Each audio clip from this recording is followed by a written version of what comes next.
श्रुतिसन्तना श्रुतिसन्तना शीतभूलकथा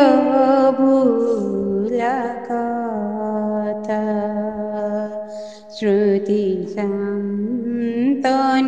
शीतभूलकथा मन तळर व्यथा केते कथा मन तळर व्यथा केते कथा श्रुतिसन्तना श्रुतिसन्तना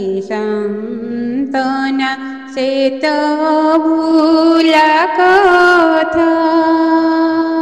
मन तळर व्यथा केते कथा श्रुतिसन्तना। बंधुगण, स्मृतिसांत्वना पत्रिकार प्रीतिभरा अभिनंदन और शुभकामना। आज प्रति मासर 30 तारिख रे आपण मैंने स्मृतिसांत्वना पत्रिकार नूतन डिजिटाल रूप को एक सृजनशील भाव विन्यास उपभोग करने को पाइबे। यार संपादकीय उपस्थापित हेब कवितारे, सूची रहिब एक महाकाव्यर आलोकपात, मु काहींकी लेखे दृष्टिपात, मो प्रिय कविंक कविता आवृत्ति, 6टी कविता और गोटे गल्प। आजिर स्मृतिसांत्वना डिजिटाल पत्रिकार सूची रे अछंती संपादिका सविताराणी बेहेरा, संपादकीय कविता कविता, श्री अरविंदଙ୍କ महाकाव्य सावित्री आलोकपात सरोजबाला महांती, प्रिय अनंत पट्टनायक कविता आवृत्ति करिबे डॉक्टर रश्मि दास। मु काहींकी लेखे शीर्षक बसंत माझी। कविता और गल्परे अछंती प्रभा पट्टनायक कटक, वर्षा स्मरणिका राउल राउरकेला, स्मिता रथ नुआदिल्ली और भुवनेश्वर डाक्तर प्रमीला पाढ़ी, बैलोचन पांडव, अलका महांती और विजयलक्ष्मी साहू। आपण मानकु समस्तंकु बहुत बहुत धन्यवाद। अशेष अशेष शुभकामना। नमस्कार। जय जगन्नाथ।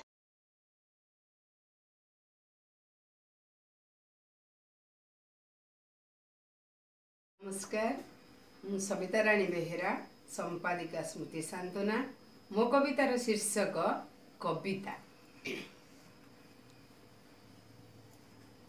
तुमे श्रेय, तुमे प्रेय, तुमे कवि मानस संतान, समाज दर्पण तुमे, कवि प्राण शीतल समीर, सकाळर खरा परी चिकिमिकी तुम तनु, समयर स्मृति रे गाधुए।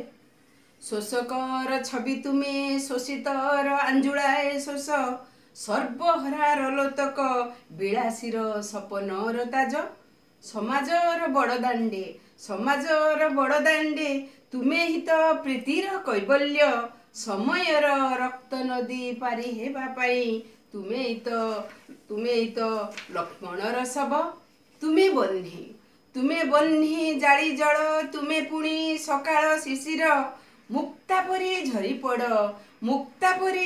पड़ कवि मन तोफा अगणारे, शब्दर चातुरी मध्ये झड़ी उठ रस स्निग्ध भावनार बिगुलु बजाई तुमे हित हास्यमयी क्रीडावती नारी, पणंत तुमर लंबी जाए दूर दिग्बलय, तुमे हित स्वप्नमयी पृथ्वीठू आहुरी उद्दार, तुमे पुणी स्तब्ध कर अंधाररू आहुरी अंधार, असीठारू बलवान तुमे कर शत्रुकु संहार, सहस्र भुजात तुमे मन तल मनर संभार, प्रीतिर प्रत्यय तुमे दिगहजा स्मृतिर सहर, रहस्यर गंताघर पाहंतिया भजनर सुर, ବେଣୁର ନିଶୂନ ତୁମେ ରକ୍ତ ଝରା ମଧ୍ୟାହ୍ନର ତାତି ଜୀବନର ଶରତ ସକାଳେ ଝରି ପଡ଼ ତୁମେ ପୁଣି ମୁହୂର୍ତ୍ତର ସେ ପାଳିଟେ ହୋଇ ମହମହ ବାସ୍ନା ତୁମ ମନ ମୋହିନିଏ କବିର କଳ୍ପନା ତୁମେ ପାଠକର ସ୍ୱପ୍ନର ପାର୍ବଣ ହେ କବିତା ପ୍ରିୟ ମୋର ରକ୍ତ ଝରା ସ୍ମୃତିର ଫଗୁଣ। ନମସ୍କାର। ବନ୍ଧୁ ମୋତେ କରିଦେଲ କିଆଁ ବନ୍ଦୀ, ବାନ୍ଧି ତ ଦେଇଛ ସଂସାର ଜଞ୍ଜାଳେ, ବାନ୍ଧି ତ ଦେଇଛ ସଂସାର ଜଞ୍ଜାଳେ, ମାୟା ଜାଲେ ଦେଇଛନ୍ତି ବନ୍ଧୁ ମୋତେ କରିଦେଲ କିଆଁ ବନ୍ଦୀ। ତୁମ ପାଶେ ବନ୍ଧୁ ଚିଟାଉ ପଠାଏ, ତୁମ ଦର୍ଶନ ପାଇଁ ମନ ଧାଏ, ଧରା ତ ନଦିଅ କାହିଁ ଲୁଚି ଯାଅ, ମୋ ବୁକେ ଦରଦ ଦି ବନ୍ଧୁ ମୋତେ କରିଦେଲ କିଆଁ ବନ୍ଦୀ।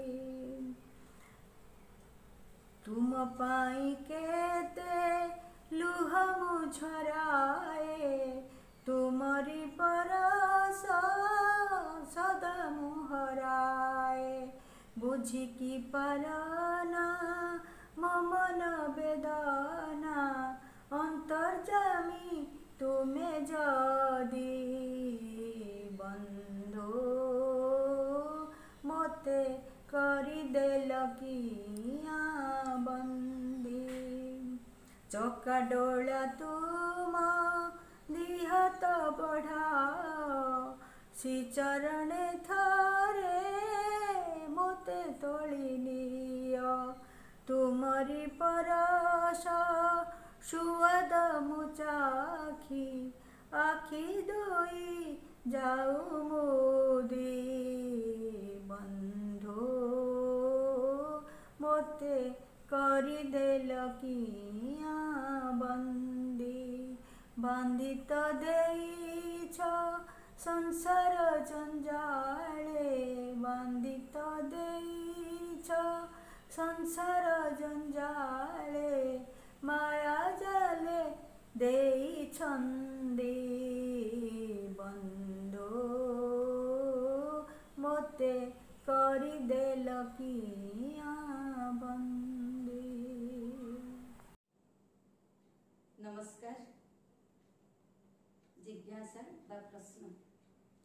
ମହାଭାରତରେ ବର୍ଣ୍ଣିତ 300 ଶ୍ଳୋକ ବିଶିଷ୍ଟ ସାବିତ୍ରୀ ଉପାଖ୍ୟାନଟିକୁ ଆଧାର କରି ଶ୍ରୀ ଅରବିନ୍ଦ କିପରି ଓ କାହିଁକି ଏହି ବିଶାଳ ମହାକାବ୍ୟ ସାବିତ୍ରୀ ଏକ ଆଖ୍ୟାନ ଓ ପ୍ରତୀକ ରଚନା କରିପାରିଲେ, ଏହା ହିଁ ପରମ ବିସ୍ମୟ।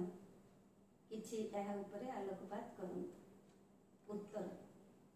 ଏହି ମହାକାବ୍ୟ ଉପରେ କିଛି କହିବା କିମ୍ବା ବୁଝାଇବାର ଦୁଃସାହସ ମୁଁ କେବେ କରିନାହିଁ, କିନ୍ତୁ ଆଶ୍ଚର୍ଯ୍ୟର କଥା ସମୟ ସମୟରେ ଏହା ଉପରେ କହିବାକୁ ମୋତେ ସବିଶେଷ ଅନୁରୋଧ କରାହୁଏ ଏବଂ ପ୍ରଭୁ ଶ୍ରୀ ଅରବିନ୍ଦ ଓ ମାଙ୍କର ସେବା ରୂପେ ଏହି କାର୍ଯ୍ୟଟି ମୁଁ ଗ୍ରହଣ କରେ। ସାବିତ୍ରୀ ମହାକାବ୍ୟଟି ଲେଖିବା ପୂର୍ବରୁ ଶ୍ରୀ ଅରବିନ୍ଦ ପ୍ରେମ ଉପରେ ଆଉ 2ଟି କବିତା ଲେଖିଥିଲେ। ଅଭିଶାପଗ୍ରସ୍ତା ସ୍ୱର୍ଗର ନର୍ତ୍ତକୀ ଉର୍ବଶୀଙ୍କର ମର୍ତ୍ତ୍ୟ ଅବସ୍ଥାନ କାଳରେ ସୂର୍ଯ୍ୟବଂଶୀ ରାଜା ପୁରୁରୁବାଙ୍କ ସହିତ ଗଭୀର ପ୍ରେମ ସମ୍ପର୍କ ଗଢ଼ି ଉଠିଥିଲା। ଅଭିଶାପରୁ ମୁକ୍ତ ହୋଇ କାଳାନ୍ତେ ଉର୍ବଶୀ ସ୍ୱର୍ଗ ରାଜ୍ୟକୁ ଫେରିଗଲେ ଓ ପ୍ରେମାସ୍ପଦଙ୍କ ପାଇଁ ପୁରୁରୁବା ତ୍ୟାଗ କରିଥିଲେ। ମର୍ତ୍ତ୍ୟରେ ନିଜସ୍ୱ ରାଜ୍ୟ, ନିଜର ନିର୍ଦ୍ଧାରିତ ଆୟୁଷର ଅର୍ଦ୍ଧେକ ଏବଂ ମର୍ତ୍ତଭୂମି ତ୍ୟାଗ କରି ସ୍ୱର୍ଗ ରାଜ୍ୟରେ ମିଳିତ ହୋଇଥିଲେ ଉର୍ବଶୀଙ୍କ ସହିତ। ଦ୍ୱିତୀୟଟି ହେଲା ରୁରୁ ଓ ପ୍ରମୋଦ ବରାଙ୍କର ସମଭାବେ ଏକ ମାର୍ମିକ ଅମର ପ୍ରେମଗାଥା, ଯାହାର ମିଳନ ଦୃଶ୍ୟଟି ପାତାଳପୁରୀରେ ସଂଗଠିତ ହୁଏ କିନ୍ତୁ ମର୍ତ୍ତ୍ୟରେ ନୁହେଁ। उभय क्षेत्र में प्रेमर भूमिका मुख्य, मात्र मर्तर भूमिका गौण। किंतु महाकाव्य महाभारत रे वर्णित सावित्री उपाख्यानटी श्री अरविंदंकर काव्यिक चेतना को गभीर भाव में आकर्षित और आलोड़ित करथिला। जमंक पश्चात धावन करी मद्र देशर राजकन्या शाल्य वंशर राजवधू मृतपति सत्यवान को जीवंत अवस्था केवल मर्त्यभूमि को फेराई आनी नथिले, तत्सहित शशुर द्युम्तसेनंकर अपहृत राज्य तांकर दृष्टि शक्ति और सफल दाम्पत्य जीवनर समस्त आशीर्वाद प्रतिश्रुति मध्य संगरे नहीं आसिथिले। व्यक्तिगत स्तर रे सावित्रींकर मृत्यु पर विजय लाभ समग्र मानव जातिर मृत्यु पर विजय लाभर संभावना तांकु गभीर आशावादी करिछि। जन्म मृत्यु रे चिरकबलित मर्त्यर एही मानव जीवन एक अलंघनीय नियति धारा रे बंदी। सुख दुख आनंद वेदना जरा वार्धक्य परिशेष रे मृत्यु एहार गभीर रहस्य और चिरंतन समाधान सूत्र पथ कौन हो पारे। पटभूमि रे वर्णित मानवात्मार आर्तनाद को से केवल ग्रहण करी नाहंती, आत्मस्थ और एकात्म चेतना रे एही गुढ़ रहस्य को से सावित्री महाकाव्य रे अनावृत करिसंती। जदियो अविच्छिन्न भाव रे नुहे, किंतु 50 वर्ष काल से एहा उपरे काम करिसंती। तांको चेतना जगत रे अकल्पनीय यौगिक गवेषणा तांकर कठिन श्रम और मानव जाति पाई तांकर गभीर प्रेम अनुभव पाठकर चक्षु को सावित्री पाठ कला बेले केवल लोकाप्लुत करे नहीं, तार हृदय खंडटी वेदना आनंदर संमिश्रण रे एक अद्भुत शिहरण रे कंपित होई उठे, जहा मु प्रति आसर रे समय सीमा मध्य आलोचना करिली। महाकाव्य रे वर्णित नाम पश्चात कवि देखि पारुथिले एहार जीवंत सत्ता और आध्यात्मिक स्वरूप सकलंकु। तांको अभिव्यक्ति एहिपरि निसंतान राजा अश्वपति संतान लाभ मानसरे दीर्घ काल कठोर तपस्या करिथिले एवं तपस्यार तेजरे लाभ करिथिले। आदिमाता आदित्यंकर आशीर्वाद स्वरूप कन्या रूपे सावित्री जन्म लाभ करिथिले। सावित्रींकर धरावतरण को कवि दिव्य कृपा और दिव्य प्रेम अवतरण बोली अभिहित करिसंती। अश्वपति को भूमिका को प्राण शक्ति विश्व चेतनार शक्ति एवं सत्यवान को मानवात्मा मृत्यु अज्ञानतारे कबल पतित एवं द्युप्तसेन को दिव्य मन जे कि ज्योतिर्मय वाहिनीर अधिपति एवं देवर्षि नारदों को दार्शनिक और मनस्तात्विक भूमिका प्रदान करिसंती। महाभारतर सावित्री उपाख्यान मूल स्वरूप को अक्षत रखी तार प्रतीकात्मक दिगटी को कवि विस्तार करिसंती। प्रश्नकर्तांकर जिज्ञासार उत्तर आलोचना क्रमे से पाइबे। आलोचना जारी रहिबो।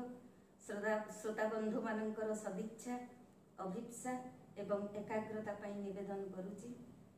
प्रश्न रखिले उपकृत हेबी, उत्तर देबाकू यथेष्ट साहाय्य करिबो। एही समग्र धारावाहिकता को मु संपादिकांकर दिवंगत पति प्रोफेसर डॉक्टर रमेश चंद्र बेहेरांकर सश्रद्ध स्मरण रे विनम्र श्रद्धांजलि स्वरूप उत्सर्ग करुछि। डॉक्टर बेहेरांकर देहत्यागर किछि मास पूर्व से एही महाकाव्यटी को किणिथिले, किछि अंश मध्य पाठ करिथिले। तांकर प्रथम वार्षिक श्राद्ध दिवस रे सहधर्मिणी सविता एहांकु उपहार स्वरूप मते प्रदान करथिले। जदियो मोर अन्य केते खंड सावित्री बही रहिछि, किंतु एही बहीटी मु प्रत्यह पाठ करे। वंदे मातरम।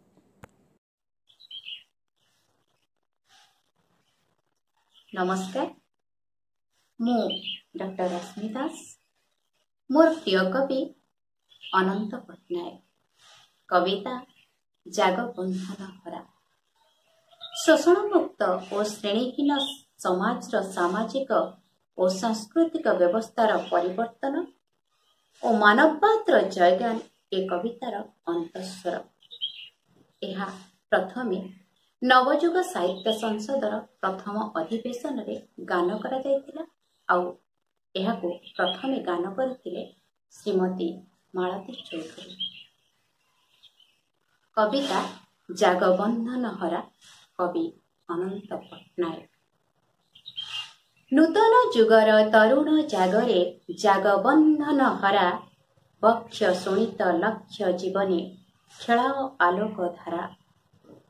ଛିନ୍ନ କରରେ ବନ୍ଧନ ରାଜେ, କ୍ରନ୍ଦନ ହେଉ ଶେଷ, ଲୁପ୍ତ ହେଉରେ ଜାତି ଉପଜାତି, ଖଣ୍ଡିତ ଶତ ଦେଶ। ମହାମାନବର ଶଙ୍ଖ ନାଦରେ ସମୁରେ ଦୁଃଖ ଜ୍ୱାଳା, ଜାଗବନ୍ଧନ ହରା, ଜାଗବନ୍ଧନ ହରା। ମରଣ ଦୁଆରେ ଚରଣ ଅରପି, ଗାଓରେ ଅମର ଗାନ, ପୋଛି ଦିଅ ଆଜି ମାନବ ଶିରସୁ ସଞ୍ଚିତ ଅପମାନ। ଲଙ୍ଘି ବନାନୀ ଶୈଳ ସାଗର, ଲଙ୍ଘି ବନାନୀ ଶୈଳ ସାଗର, ଚୂରରେ ତିମିର କାରା, ଜାଗବନ୍ଧନ ହରା, ଜାଗବନ୍ଧନ ହରା। ମରୁ ପଥେ ପଥେ ନିର୍ଝର ସୃଜି, ମରୁ ପଥେ ପଥେ ନିର୍ଝର ସୃଜି, ଯାତ୍ରା କର ହେ କର, ସ୍ପନ୍ଦନ ବହି ଅନ୍ତରେ କୋଟି, ପ୍ରଦୀପ ଉଚ୍ଛେଧର। ଶଙ୍କିତ ହେଉ କମ୍ପିତ ପ୍ରାଣେ, ଚନ୍ଦ୍ର ତପନ ତାରା, ଜାଗବନ୍ଧନ ହରା, ଜାଗବନ୍ଧନ ହରା। ସନ୍ଧାନୀ ତବ ସନ୍ଧାନ ପଥେ, ସନ୍ଧାନୀ ତବ ସନ୍ଧାନ ପଥେ, କଣ୍ଟକ ଟେକେ ଶିର, ସମ୍ମୁଖେ ତବ କୁହେଳି ରଚଇ, ମୋହ ମମତାର ନୀର। ଭିନ୍ନ କରି ସେ ତନ୍ଦ୍ରା ପରଶ, ଫସାଅ ଭୁବନ ସାରା, ଜାଗବନ୍ଧନ ହରା, ଜାଗବନ୍ଧନ ହରା। ଚିରି ଅତୀତର ଜୀର୍ଣ୍ଣ ଜୀବନ, ଚିରି ଅତୀତର ଜୀର୍ଣ୍ଣ ଜୀବନ, ଜାଗ ଆହେ ଭବିଷ୍ୟତ, ଚୂର୍ଣ୍ଣ କରରେ ସ୍ୟନ୍ଦନ ତବ, ପୀଡ଼ନର ପରବତ। ଭାଜି ପଡ଼ୁ ଆଜି ଅର୍ଗଳ ରାଜି, ଭାଜି ପଡ଼ୁ ଆଜି ଅର୍ଗଳ ରାଜି, ଘେନ ବିଜୟର ମାଳା, ଜାଗବନ୍ଧନ ହରା, ଜାଗବନ୍ଧନ ହରା। ନୂତନ ଯୁଗର ତରୁଣ ଜାଗରେ ଜାଗବନ୍ଧନ ହରା, ଜାଗବନ୍ଧନ ହରା, ଜାଗବନ୍ଧନ ହରା। ଧନ୍ୟବାଦ, ନମସ୍କାର। ନମସ୍କାର, ମୁଁ ବସନ୍ତ ମାଝୀ, ସମ୍ପାଦକ ଚନ୍ଦ୍ରଶେଖରପୁର ସାହିତ୍ୟ ସଂସଦ। ସୁନ୍ଥି ସାନ୍ତନା ଡିଜିଟାଲ ସାହିତ୍ୟ ଆସରର ସଭାପତି ମହାଶୟ, ପତ୍ରିକାର ସମ୍ପାଦିକା ସମ୍ମାନିଆ ସବିତା ଅପା ଏବଂ ଉପସ୍ଥିତ ସମସ୍ତ ସତୀର୍ଥଗଣ, ସମସ୍ତଙ୍କୁ ମୋର शुभेच्छा अभिनंदन एवं नमस्कार। सविता अपांक प्रदत्त एक गुरुत्वपूर्ण दायित्व निज कांध को नहीं आपण मानक आगरे एक संक्षिप्त अभिभाषण को उपस्थापन करने को जाउछि, जार शीर्षक होछि मु काहींकि लेखे। यही शीर्षक एक वितर्क को आमंत्रण करथाए। केवल मु एकाकी लेखे नहीं, बहु लोक कलम धरी लेखती, गप कविता प्रबंध ठू आरंभ करी विभिन्न स्तंभ इत्यादि। अर्थात बहु लोकंक लेखिया मध्यरे किछि लोकंक लेखारे किछि विशेषत्व रही थाए बोली से आदर लाभ करती। लेखिबा हेउछि मनुष्यर एक विशेष गुण। चिंता और चेतना जगत रे सृष्ट भावधारा को लेखक कलम कागज रे अन्य मानक आगरे बांटी दे थाए। सबु मनुष्यर मस्तिष्क गठन प्रायतः समान होइथिबारु अधिकांश सही कारणरू लेखि पारथांती। तेणु लेखिबा कार्यटी कौनसी निर्दिष्ट व्यक्ति बा संप्रदायर कार्य नुहे, अबा अधिकार पर्यायभुक्त नुहे। पुनश्च मनुष्यर रुचि, प्रवृत्ति, अवस्था एवं आकांक्षा इत्यादि यह उपर निर्भर करे लेखिबा कार्यटी। सहजरे मनुष्य होछि एक सामाजिक प्राणी, तेणु ता चिंता जगत उपरे এই ସମାଜର ପ୍ରଭାବ ପଡ଼ିଥାଏ। ନିଜ ଅନୁଭୂତି ସಮೇତ ସମାଜକୁ ଏକ ଉନ୍ନତତର ଅବସ୍ଥାକୁ ନେଇଯିବା ପାଇଁ ସେ ଲେଖନୀ ମାଧ୍ୟମରେ ପ୍ରଚେଷ୍ଟା କରିଥାଏ। ଆମ ସମାଜରେ କିଛି ବ୍ୟକ୍ତି ଯେଉଁମାନେ ବିଚାର କରନ୍ତି ଲେଖିବା କାର୍ଯ୍ୟଟି ହେଉଛି ପୂର୍ବଜନ୍ମର ଫଳ କିମ୍ବା ଐଶ୍ୱରିକ ଆଶୀର୍ବାଦ, କିନ୍ତୁ ଆତ୍ମବିଶ୍ୱାସ ବ୍ୟତୀତ କଲମ ଧରି ଲେଖିବା କେବେ ଫଳପ୍ରସୂ ହୁଏ ନାହିଁ। ଲେଖିବା କାର୍ଯ୍ୟଟି ହେଉଛି ମାନବିକ କର୍ତ୍ତବ୍ୟ ସମ୍ପାଦନର ଅନ୍ୟ ନାମ। କେହି ଯଦି ଭାବନ୍ତି ଯେ ଦିବ୍ୟ ଜ୍ଞାନର ଅଧିକାରୀମାନେ ହିଁ ଲେଖିପାରନ୍ତି, ତାହା ମୋ ନିକଟରେ ସତ୍ୟ ନୁହେଁ। ଜୀବନର ଆବର୍ତ୍ତନ ଏବଂ କର୍ମର ଆଲୋଡ଼ନ ହିଁ ଲେଖକ ହେବାର ପ୍ରେରଣା ଯୋଗାଇଛି। ଏହି କାର୍ଯ୍ୟ କରିବା ମାଧ୍ୟମରେ ବହୁ ବ୍ୟକ୍ତି ଆପଣାର ହୋଇଛନ୍ତି। ସେମାନଙ୍କ ଦିଗ୍ଦର୍ଶନ ତଥା ଶୁଭେଚ୍ଛାର ପୁଷ୍ପ ପଥକୁ ସୁଗମ କରାଇଛି। କଲେଜ ଜୀବନରୁ କଲମକୁ ଅତି ପ୍ରିୟ ସାଥୀ କରି ଆସିଛି। ଏଥିରୁ ମୋର ବିରତି ନାହିଁ କିମ୍ବା ବିଚ୍ୟୁତି ନାହିଁ। ନିଜକୁ ଏବଂ ସମାଜକୁ ବୁଝିବା ପାଇଁ ପଢ଼ିବା ପାଇଁ ପଢ଼ିଛି ବହୁ ପୁସ୍ତକ, ଶୁଣିବାକୁ ପଡ଼ିଛି ସମାଜ ଦର୍ଶନ ଏବଂ ବିଜ୍ଞାନ ଚର୍ଚ୍ଚା, ବୁଝିବାକୁ ପଡ଼ିଛି ସମାଜବାଦୀ ଓ ସାମ୍ୟବାଦୀ ଦର୍ଶନକୁ, ଦ୍ୱନ୍ଦ୍ୱ ତତ୍ତ୍ୱକୁ। ବୈଜ୍ଞାନିକ ବାସ୍ତବତା ହେଉଛି ସମାଜବାଦୀ ଦର୍ଶନର ଏକ ବିକଳ୍ପର ଅବଧାରଣା। ଏହି ବିକଳ୍ପର ଅବଧାରଣା ମୋ ଲେଖାର କେନ୍ଦ୍ରବିନ୍ଦୁରେ ସଦାବେଳେ ରହିଥାଏ। ସମାଜବାଦୀ ଦର୍ଶନ ଠାରୁ ମାନବତାର ଦୂରତା ଆଦୌ ନାହିଁ। ମାନବତା ହିଁ ସମାଜବାଦୀ ମତାଦର୍ଶ ବୃକ୍ଷର ରଙ୍ଗୀନ ଫୁଲ। ଏହାର ମହକ ସମସ୍ତକୁ ଚମକିତ କରାଇଥାଏ। ସାହିତ୍ୟିକ ସ୍ପନ୍ଦନରେ ଯଦି ବୈଜ୍ଞାନିକ ଚିନ୍ତନର ଅମ୍ଳଜାନ ନଥାଏ, ତାହେଲେ ସ୍ପନ୍ଦନ ଠପ୍ ହୋଇଯିବ। ତେଣୁ ବୈଜ୍ଞାନିକ ଚିନ୍ତନ ହିଁ ମୋ ପାଇଁ ଅପରିହାର୍ଯ୍ୟ ବସ୍ତୁ ହୋଇ ଆସିଛି। ଚିନ୍ତାର ଇଞ୍ଜିନର ଗତି ଯଦି ସଠିକ୍ ରହେ, ତାହେଲେ ଲକ୍ଷ୍ୟସ୍ଥଳ ନିକଟତର ହୋଇଥାଏ। ଲେଖକ ହିସାବରେ ମୁଁ ଚାହେଁ ସର୍ବେ ଭବନ୍ତୁ ସୁଖିନ ସର୍ବେ ସନ୍ତୁ ନିରାମୟା, ଅର୍ଥାତ୍ ଧରାରୁ ଅମାନବିକ ଗୁଣ ଏବଂ ଅମାନିକ କାର୍ଯ୍ୟର ବିଲୋପ ସାଧନ ହେଉ। କେବଳ କାମନା କଲେ ତ ଚଳିବ ନାହିଁ, ଏହି ତାତ୍ତ୍ୱିକ ଆଦର୍ଶକୁ ମଧ୍ୟ ବାସ୍ତବ କ୍ଷେତ୍ରରେ ପ୍ରୟୋଗ କରିବା ପାଇଁ ପଡ଼ିଥାଏ। ତତ୍ତ୍ୱ ପ୍ରୟୋଗର ବ୍ୟକ୍ତିତ୍ୱ ରହିଥିଲେ ବଳରାମ ଦାସଙ୍କ ଠାରୁ ଆରମ୍ଭ କରି ସତ୍ୟବାଦୀ ଯୁଗ ଏବଂ ସାମ୍ପ୍ରତିକ ସମୟର ମନମୋହନ ମିଶ୍ରଙ୍କ ପର୍ଯ୍ୟନ୍ତ ବହୁ ମନୀଷୀ ଲେଖକମାନେ। ଏମାନେ ସଭିଏ ମାନବତାର ଅଫୁରନ୍ତ ସୌନ୍ଦର୍ଯ୍ୟରେ ଏବଂ ଅଚିନ୍ତନୀୟ ସୌରଭରେ ମୁଗ୍ଧ ହୋଇ ଉଠିଥିଲେ। ମୁଁ ସେହି ପଥର ପଥିକ ହେବାକୁ ଶ୍ରେୟ ମଣିଛି। ଯଦି କେହି ପ୍ରଶ୍ନ କରନ୍ତି ଲେଖକର ଧର୍ମ କ'ଣ ହେବା ଉଚିତ, ମୋ ମତରେ ଲେଖକଟିର ଧର୍ମ ହେଉଛି ପ୍ରତ୍ୟେକ ମଣିଷକୁ ମାନବିକ କରାଇବା। ମଣିଷକୁ ମାନବିକ ଉପାଦାନରେ ସମୃଦ୍ଧ କରାଇବା ସହଜ କାର୍ଯ୍ୟ ନୁହେଁ। ଏଥିପାଇଁ ନିଜକୁ ଯୋଗ୍ୟ କରିବାକୁ ପଡ଼ିଥାଏ। ସେହି ଯୋଗ୍ୟତା ଆଜି ପର୍ଯ୍ୟନ୍ତ ମୁଁ ହାସଲ କରିପାରି ନାହିଁ, କିନ୍ତୁ ନିଜର କର୍ତ୍ତବ୍ୟ ସମ୍ପର୍କରେ ସଚେତନ ରହି ଆସିଛି। ଲେଖକ ଅର୍ଥ, ଯଶ, ଖ୍ୟାତି, ପ୍ରଶସ୍ତି ପାଇଁ ବ୍ୟାକୁଳ ହେବା ଏକ ବିବେକୀ କାର୍ଯ୍ୟ। ମୁଁ କେବେ ବି ଏହିସବୁ ମରୁତୃଷ୍ଣା ପଛରେ ଦୌଡ଼ ପ୍ରତିଯୋଗିତାରେ ସାମିଲ ହୋଇନାହିଁ। ମୂଲ୍ୟବୋଧ ଭିତ୍ତିକ ସାହିତ୍ୟ ରଚନାକୁ ହିଁ ଗୁରୁତ୍ୱ ଆରୋପ କରି ଆସିଛି। ଗୁରୁତ୍ୱ ଦେଇ ଆସିଛି ସମାଜବାଦୀ ବାସ୍ତବତାର ସାହିତ୍ୟ ସମାଜରେ ପ୍ରତିଷ୍ଠା କରିବା ପାଇଁ, ମାନବିକ ଅଧିକାର ବିଷୟରେ ଜନତାକୁ ସଚେତନ କରାଇବା ପାଇଁ। ଏଇଥିପାଇଁ ସମାଲୋଚନା ଅପେକ୍ଷା ଆତ୍ମସମାଲୋଚନାକୁ ମୁଁ ପ୍ରାଧାନ୍ୟ ଦେଇ ଆସିଛି। ଆମ ରାଜ୍ୟର ବୌଦ୍ଧିକ ଜଗତରେ ଏହି ଆତ୍ମସମାଲୋଚନାର ଧାରା ଅତ୍ୟନ୍ତ ଦୁର୍ବଳ ସ୍ଥିତିରେ ରହିଛି। ଅହଂ ପଶ୍ଚାତରେ ଧାବମାନ ହେବା ଅପେକ୍ଷା ପରବର୍ତ୍ତୀ ପିଢ଼ି ସୃଷ୍ଟି ପ୍ରତି ଧ୍ୟାନ ଦେବାର ଏହା ହିଁ ପ୍ରକୃଷ୍ଟ ସମୟ।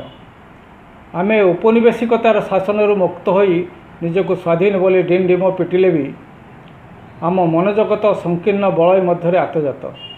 ତେଣୁ ମନକୁ ମୁକ୍ତ କରିବାର ମୌଳିକ କର୍ତ୍ତବ୍ୟକୁ ସମ୍ପାଦନ କରିବା ପାଇଁ କଲମକୁ ଟାଣ କରି ଧରିବାକୁ ପଡ଼ିଥାଏ। ସମାଜର ନିମ୍ନ ସ୍ତରରେ ରହିଥିବା ମଣିଷକୁ ସମାଜର ମୁଖ୍ୟ ସ୍ରୋତକୁ ଆଣିବା ଏବଂ ବୈଷମ୍ୟର ପ୍ରାଚୀରକୁ ବର୍ଲିନ ପ୍ରାଚୀର ପରି ଧ୍ୱଂସ କରିବା ପାଇଁ କଲମ ଚାଳନା କରିବାକୁ ପଡ଼ିଥାଏ। ଆମ ସାହିତ୍ୟର ବିକାଶ ଦ୍ୱାରକୁ ଉନ୍ମୁକ୍ତ କରିବାକୁ ପଡ଼ିବ।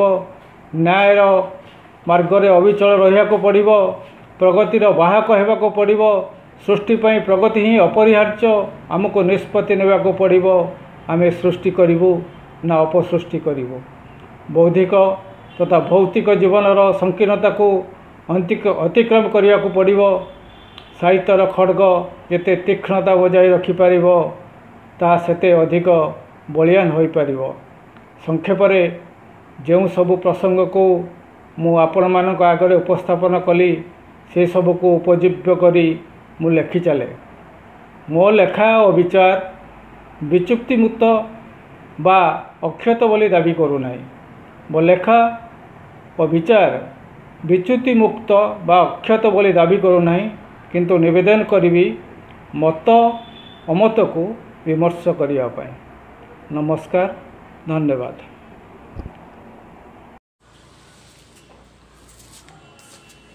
स्मृति सांत्वना पत्रिकार समस्त सभ्य सभ्या मानक मोर हार्दिक अभिनंदन।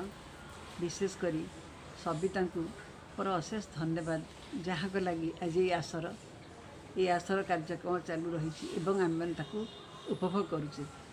आज मो पाठ करुची मोर एक स्वरचित कविता तमें आसुछ कि।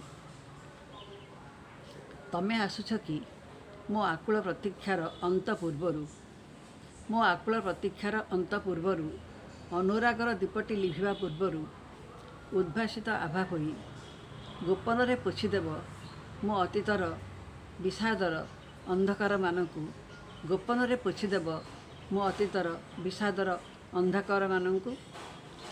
तमें आसुछ कि से गोधूली संजरे, तमें आसुछ कि से गोधूली संजरे अस्त अरुणर वर्ण रागरे, अस्त अरुणर वर्ण रागरे पक्षींकर कल गुंजन झरीजीव मधुर आलाप संचित थिला जहा दुईटी ओठरे, संचित थिला जहा दुईटी ओठरे।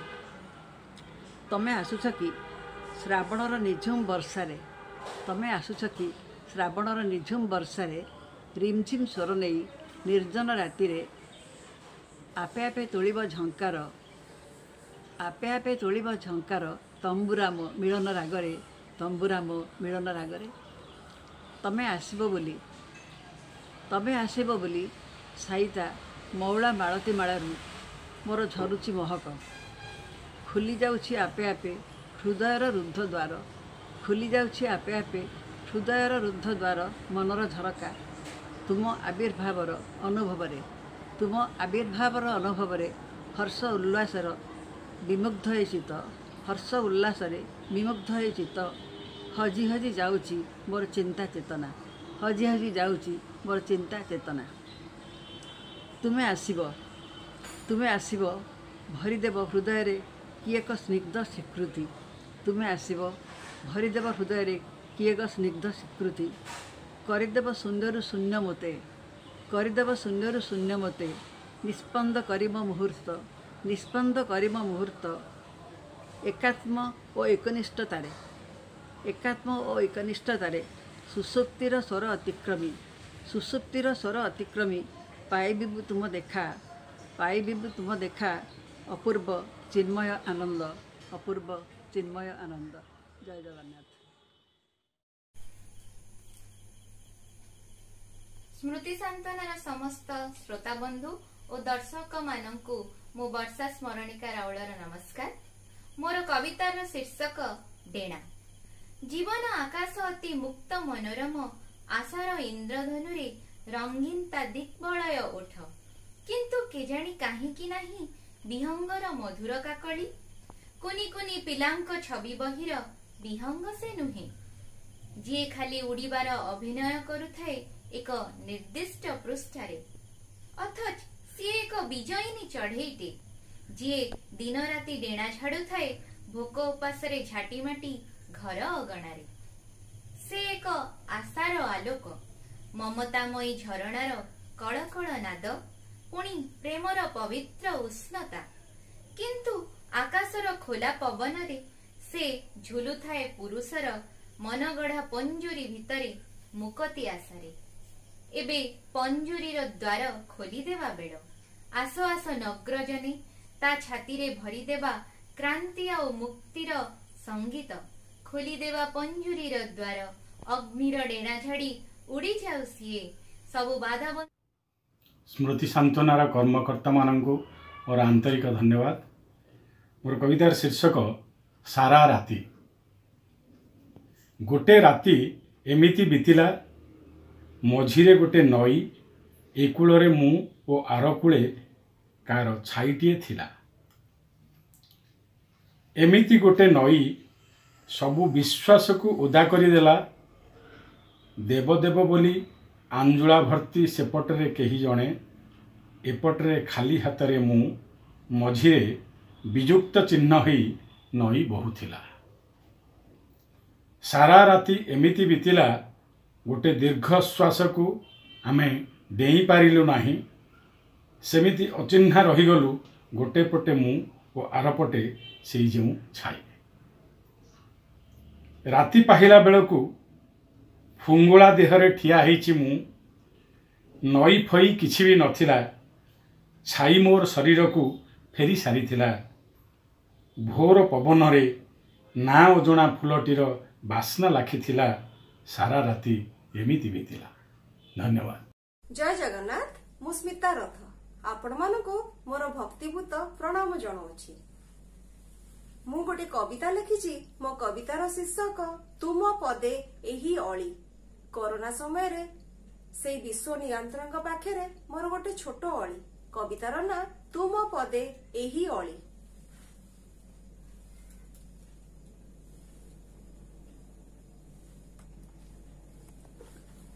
କବିତାଟି ଆପଣମାନଙ୍କୁ ସମର୍ପଣ କରୁଛି। ବନ୍ଦନା ଗାଉଛି, ପ୍ରଣତି କରୁଛି, ଘେନ ବିଶ୍ୱ ରକ୍ଷାକର୍ତ୍ତା।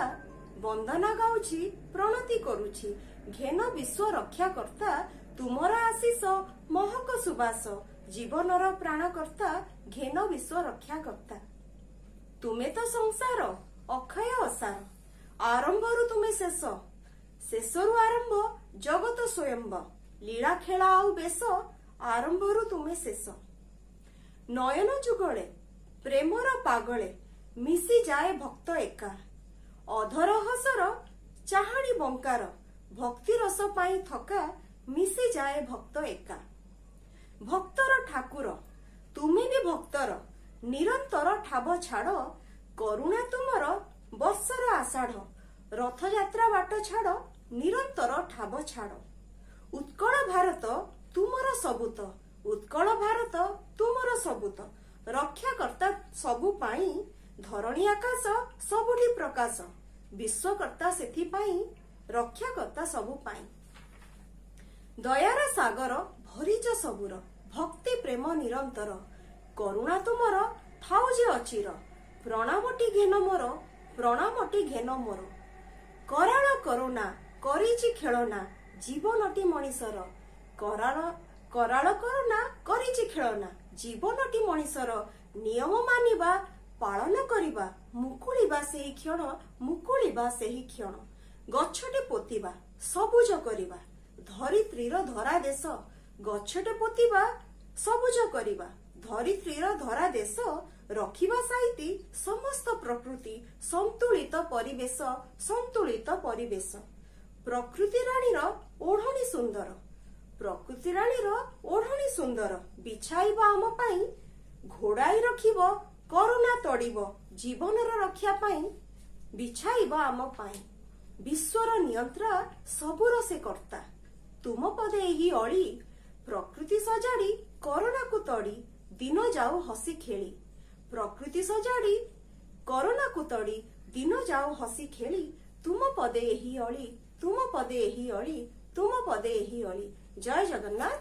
ଧନ୍ୟବାଦ।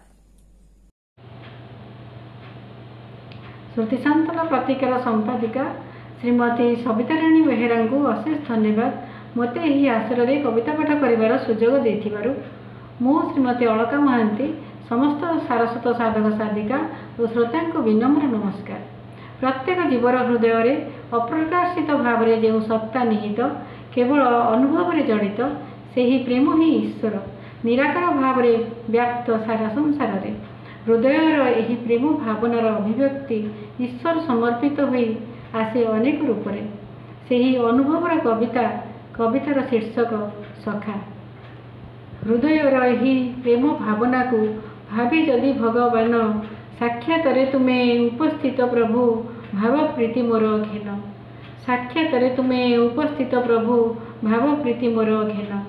ସଖୀ ବୋଲି ଯଦି ମନେ ବିଚାରିଛ କର ମୋତେ ଆଲିଙ୍ଗନ। ହୃଦୟ ଲଗାଇ ଅନ୍ତର ମିଳାଅ ରହିବନି ଭାବ ଭିନ୍ନ। ହୃଦୟ ଲଗାଇ ଅନ୍ତର ମିଳାଅ ରହିବନି ଭାବ ଭିନ୍ନ। ଚନ୍ଦ୍ରର ଆଲୋକ ନୁହେଁ କଳଙ୍କିତ, କଳଙ୍କିତ ହୁଏ ମନ। ଚନ୍ଦ୍ରର ଆଲୋକ ନୁହେଁ କଳଙ୍କିତ, କଳଙ୍କିତ ହୁଏ ମନ। ପ୍ରେମର କୁମୁଦ ହୋଇ ପ୍ରସ୍ଫୁଟିତ ରଖିଦିଏ ତାର ମାନ। ନିରାକାର ତୁମେ ଆକାର ବିହୀନ ରଖିଅଛ ଷଡ଼ ଗୁଣ। ସତ୍ୟ ରଜତମ ପ୍ରକୃତିକୁ ନେଇ ଗଢ଼ା ହୁଏ ଏ ଜୀବନ। ସତ୍ୟ ରଜତମ ପ୍ରକୃତିକୁ ନେଇ ଗଢ଼ା ହୁଏ ଏ ଜୀବନ। ସଖା ବୋଲି ଯଦି ଭାବିବି ତୁମକୁ ନେବ କି ତୁମ ଅଧୀନ। ପ୍ରତିଟି କ୍ଷଣ ମୁଁ ଅର୍ପଣ କରିବି ଦୁଃଖ ରହିବନି ଆନ। ପ୍ରତିଟି କ୍ଷଣ ମୁଁ ଅର୍ପଣ କରିବି ଦୁଃଖ ରହିବନି ଆନ। ଦ୍ୱାପର ଯୁଗରେ ସଖା ହୋଇଥିଲ ଅସାଧ୍ୟ କଲ ସାଧନ। ପାଞ୍ଚାଳିକୁ କୋଟି ବସ୍ତ୍ର ଦାନ କରି ଲଜ୍ଜା କଲ ନିବାରଣ। ଦ୍ୱାପର ଯୁଗରେ ସଖା ହୋଇଥିଲ ଅସାଧ୍ୟ କଲ ସାଧନ। ପାଞ୍ଚାଳିକୁ କୋଟି ବସ୍ତ୍ର ଦାନ କରି ଲଜ୍ଜା କଲ ନିବାରଣ। ଟାଣି ଯାଏ ପ୍ରେମ ମାଗୁଛି ସଖା ହେ ମୋ ପରେ କର ସିଞ୍ଚନ।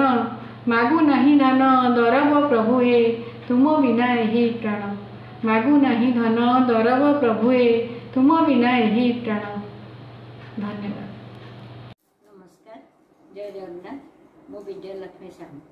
ଆଶ୍ଵିନର ଆଦ୍ୟ ଛୁଆଁରେ ପ୍ରୀତିଭରା ପାର୍ବଣରେ ଶ୍ରୁତି ସାନ୍ତନାର ଏହି ଆସର ସମସ୍ତ କବିବନ୍ଧୁମାନଙ୍କୁ ମୋର ପ୍ରଣାମ। ଶ୍ରୁତି ସାନ୍ତନାର ସମ୍ପାଦିକା ସବିତାରାଣୀ ବେହେରାଙ୍କୁ ମୋର ପ୍ରଣାମ। ମୋର ଗୋଟେ ଗପଟିଏ ଆଜି ମୁଁ ପଢ଼ୁଛି।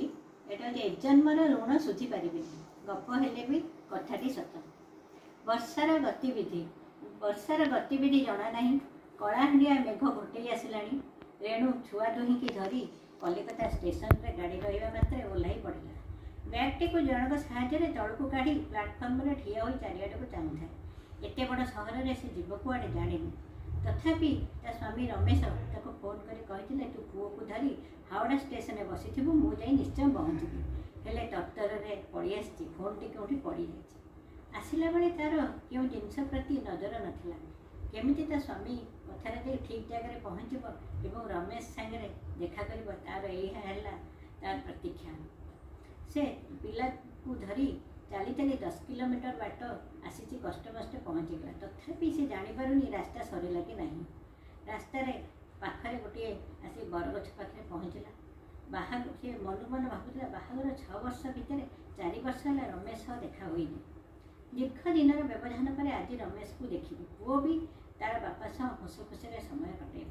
ବିବାହ 2 ବର୍ଷ ପରେ ରମେଶ ପଇସା ରୋଜଗାର କରିବା ପାଇଁ ଗୋଟେ ଚାକିରି ଯୋଗାଡ଼ କରିବାକୁ ଦୂରକୁ ପଳେଇ ଆସିଥିଲେ।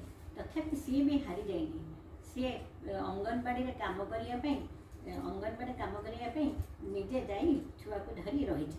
2 ଜଣ ରୋଜଗାର କଲେ କିଛି ପଇସା ବଳିବ। ମନେ ମନେ ଚିନ୍ତା କରୁଥାଏ ଠିଆ ହୋଇ ହୋଟେଲ ପାଖରେ ଆଉ ଗୋଟିଏ ଝିଅଟିଏ, ତା'ର ସାଙ୍ଗର ଝିଅ ସର। 2 ଜଣ ଏକାଠି ସେ ଅଙ୍ଗନବାଡ଼ିରେ କାମ କରୁଥିଲେ। ସେଦିନ ଥିଲା ଏ ଭୟଙ୍କର ରାତି। ପାଖ ଗାଁକୁ ଯାଇଥିଲା ତା'ର ସାଙ୍ଗ ସର। ସେ ଜନଗଣନା କରୁ କରୁ ରାତି ଅନ୍ଧାର ହୋଇଗଲା। ତଥାପି ସେ ବନ୍ୟା ମାଡ଼ି ଆସିଲା, ସେ ଜାଣିପାରିଲାନି। ସେଇ ବନ୍ୟା ପାଣିରେ ସର ଭାସି ଯାଇଥିଲା। ତା'ର ଛୋଟ ଝିଅଟି ରେଣୁ ପାଖରେ ରହିଯାଇଥିଲା। ରେଣୁ ସେଇ 2 ଜଣ ଛୁଆକୁ ଧରି ଆସି ଷ୍ଟେସନରେ ବସିଛି। ତାପରେ ପିଲା ଦୁହିଁଙ୍କୁ ଭୋକ ହେଲାଣି, କ'ଣ କରିବ? କିଛି ଉପାୟ ନ ପାଇ ଅଳ୍ପ ଚୁଡ଼ା ତା ପାଖରେ ଥିଲା। ଏତେ ଲୋକ ଯାଉଛନ୍ତି ଆସୁଛନ୍ତି, କେହି କିଛି ପଚାରୁନାହାନ୍ତି।